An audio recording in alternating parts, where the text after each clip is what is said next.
Hello and greetings from Iceland. This is a tourist special since the summer of 2023 will be the biggest tourist year in Iceland's history. And we expect to get 2.3 million tourists, which beats the old record from 2018. And to put that into some context, we Icelanders are less than 400,000.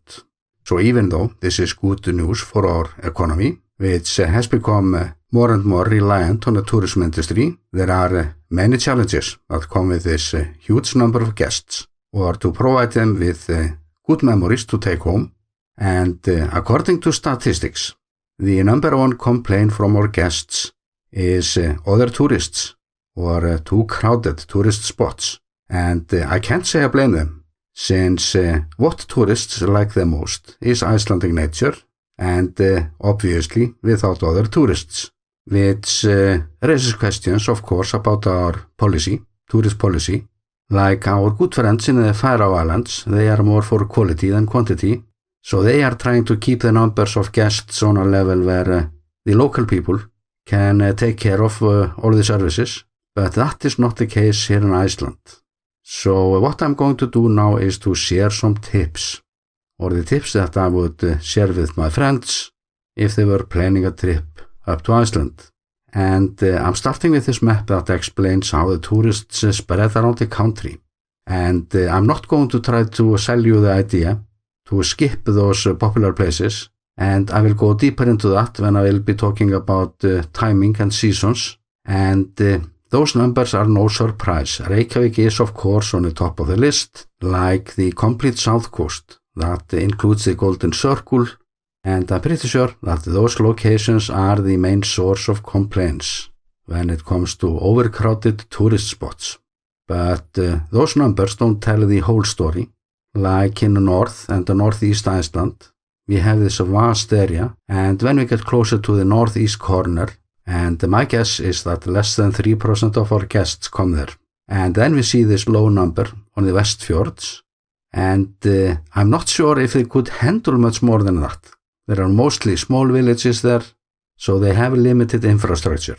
But it is a region, however, that is almost totally free of tourists during other seasons, and that might just be our biggest challenge to solve. Like there was no tourist around when I was flying over this waterfall. It is called the Dynjandi, but we also call it the wedding dress. And I wasn't complaining, being alone there, just doing my things with my drone, only interrupting the birds. But my main point is that Iceland is not sold out, like some actually say, just like this unique waterfall is telling us.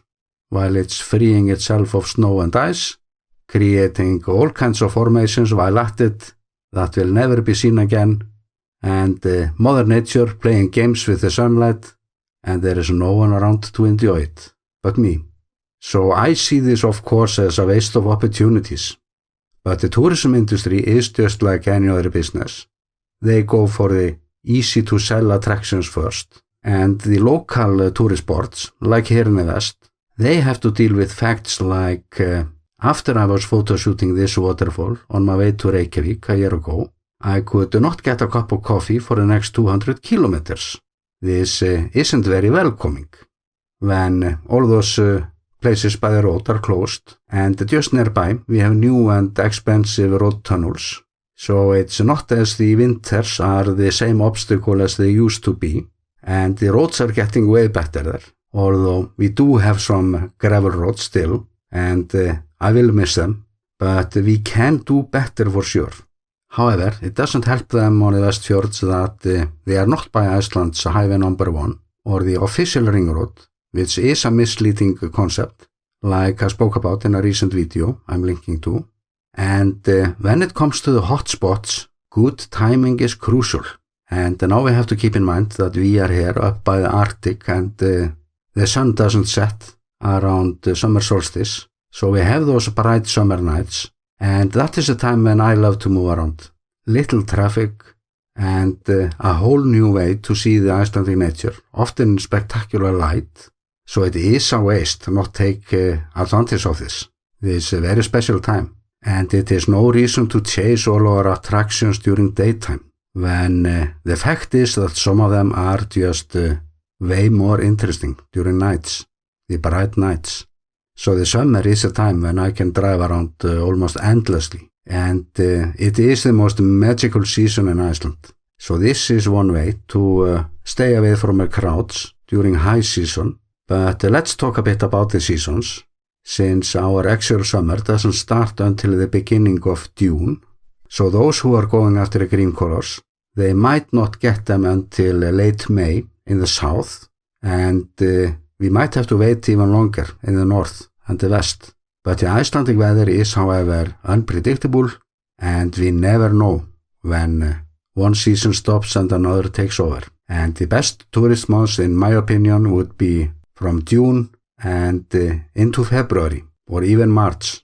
But only if you are here for snow. And the spring is the hardest time to work with, or after the snow, and before the nature wakes up. I tend to call it the yellow season. We can get lucky, of course, but don't expect to see Iceland in its finest condition. And the spring can be just as dull as the autumn can be fun.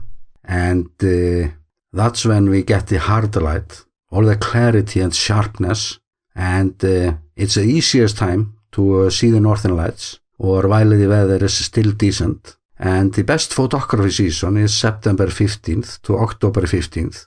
So those who are going after the beauty of nature, they are in for a treat there. And early winter can be a treat as well. It is then usually in November when the winter comes. And then we get this new set of view.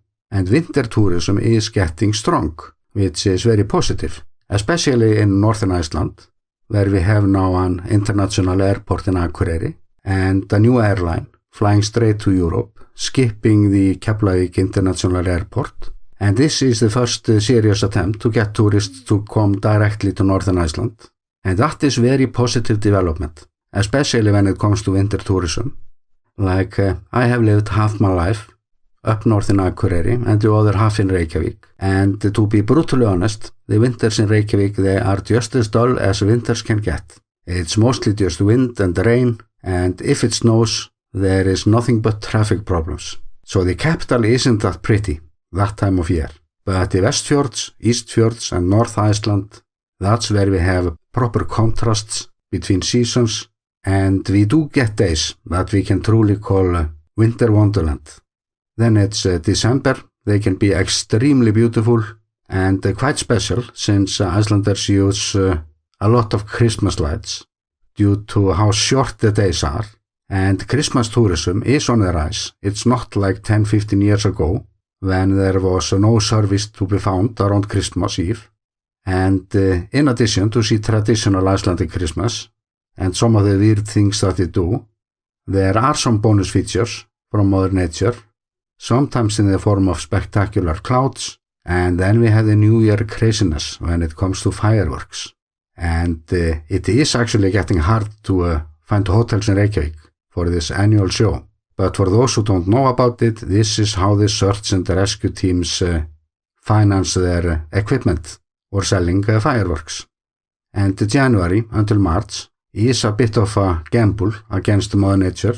It's the time for winter adventures, but we still deal with facts that we could do better when it comes to information and safety, and there have been too many accidents this winter. But after the snow is gone, it's just dull until late May. And I sometimes feel sorry for the tourists who are coming this time of year, not to see the winter wonderland, the autumn colors, or the summer wonders. But then, this is all a matter of taste, of course.